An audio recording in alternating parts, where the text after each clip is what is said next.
The human mind has always stymied scientists with its complexity and its flexibility.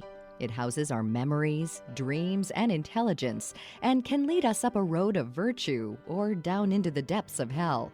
Some people use their minds to create fantastic flights of fantasy that captivate the world in books and movies. Others, who have sustained serious head injuries, can play a difficult piano concerto perfectly, having only heard it once. Yes, the mind is a wonderful thing, and so is the brain that houses it.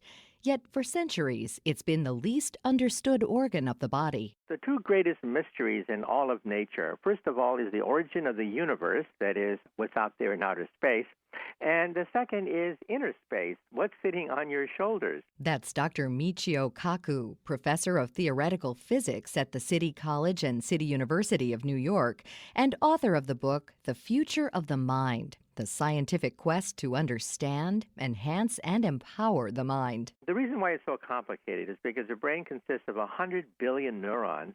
That's as many stars as there are in the Milky Way. Each neuron is connected to 10,000 other neurons. So it's been like a black box for thousands of years. But now in the last 15 years, we've learned more about the brain than in all of human history. This is amazing. We can now talk about telepathy, telekinesis, recording memories, uploading memories, recording dreams. Things that were once the stuff of science fiction are now becoming science fact. The first thing we need to understand about the brain is consciousness. Kaku says he has a definition that breaks this concept down into numerical measurements. Consciousness, to me, is constantly creating a model of where you are in space, where you are with respect to other humans, and where you are with respect to time. So, for example, a thermostat, which registers the temperature of a room and adjusts it. A thermostat has one feedback loop, and I call that the smallest unit of consciousness. A flower may have 10 units of consciousness because it has the ability to monitor water, sunlight, the direction of gravity. A reptile may have maybe 100 or so feedback loops because it has to know its location in space if it's going to hunt prey in a swamp. And then you have social animals like monkeys. They have the next level of consciousness because they have to understand where they are in the tribe, whether they're top dog, underdog, whether they're in the middle someplace. They have to know emotions because they have to understand their ranking in society. And then we have humans. We have the highest level of consciousness, which allows us to predict the future. It's our ability to predict what will happen tomorrow, and that there even is a tomorrow, that separates us from the animals. Our brains are constantly daydreaming. We're constantly simulating the future. Most of the time, our brain is asking the question, what if? What if I do this? What if I do that? That is the bulk of our consciousness. So we have the highest level of consciousness because we deal in a world of time. Animals do not. Animals do not have a sense of tomorrow. Animals do not plan ahead. If animals hibernate, it's because they have sensors which pick up the temperature of the air. They don't consciously say, I have to pack my clothes, I have to get ready, store acorns, and get ready for wintertime. Our brains are prediction machines. Kaku says that memories play a big role in our being able to predict the future.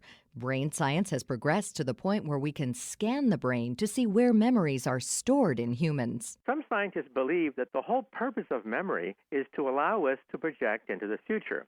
Now, when you brain scan animals, you don't see this. You don't see this large memory storage allowing you to daydream into the future. Most animals live pretty much day by day.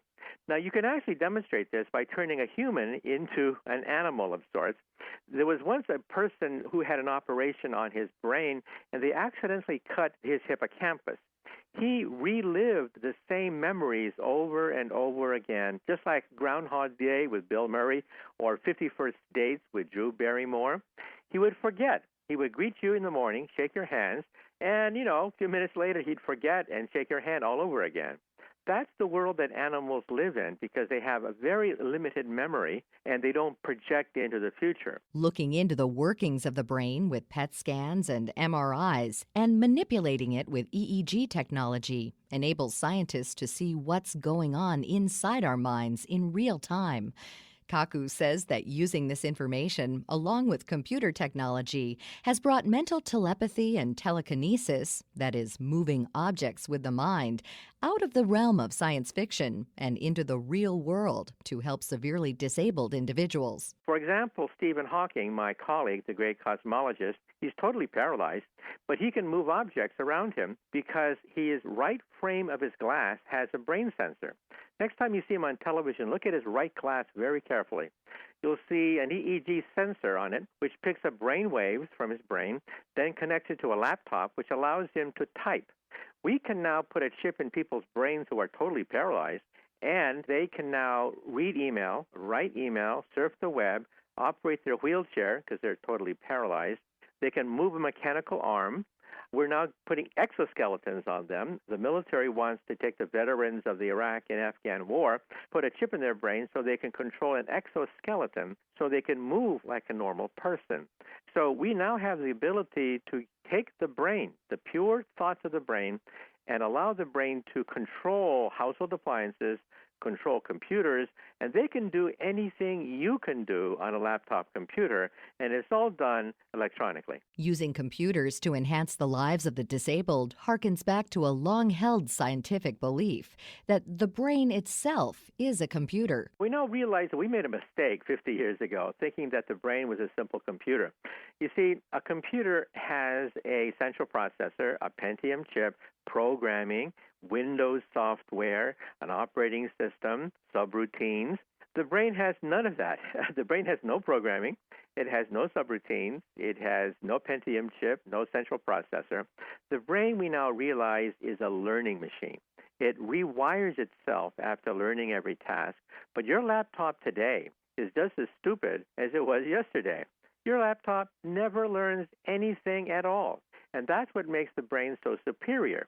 Even though we can't do calculus and can't do addition very well, which a laptop computer can do, our brain can learn very complex tasks simply by making mistakes. Just like a baby learns. In fact, Kaku says that engineers used this concept to create the current generation of robots. Look on Mars. We have the Mars Rover. The Mars Rover is basically a baby bumping into things, learning how to navigate on the surface of Mars. So people who build robots now use the bottom-up approach, like a baby bumping into things, rather than the top-down approach, which is to program all the lines of walking, all the lines of logic. That top-down approach, which dominated for 50 years the scientific movement, was considered too hard, and we've sort of given up on that approach. Computers can do many tasks that the average human can't, such as work out complex mathematical problems at lightning speed or serve up thousands of facts in the blink of an eye. Some people, however, also have fantastic abilities due to an injury in their brains. We call them savants. It was once thought that in order to have these enormous computational and musical abilities, you had to have autism with an IQ of maybe 80. You could barely hold a job. You were considered mentally retarded, but you had these fantastic mathematical abilities. There's a new thinking now because certain people who are hit in the head, the left side of their brain, sometimes automatically start to have these fantastic mathematical abilities. One child was accidentally shot through the left part of his brain with a bullet. Another person hit his head on a swimming pool, also the left side of his body, and they became mathematical savants. So we think that autism triggers damage to the left part of their brain, which then unleashes this enormous mathematical power. Kaku says that an amazing result of this phenomenon is a mural at Kennedy Airport in New York City. The New York City harbor, as seen by a savant who went on a helicopter ride just once, and he drew the entire panorama of New York City harbor, building for building, window for building, from memory. That is astounding. And that's the capabilities of these people. He's a normal person. And again, it's because of injury to the left temporal lobe that induced this strange effect. One activity that goes on in the brain that has been a mystery since the beginning of time is dreaming.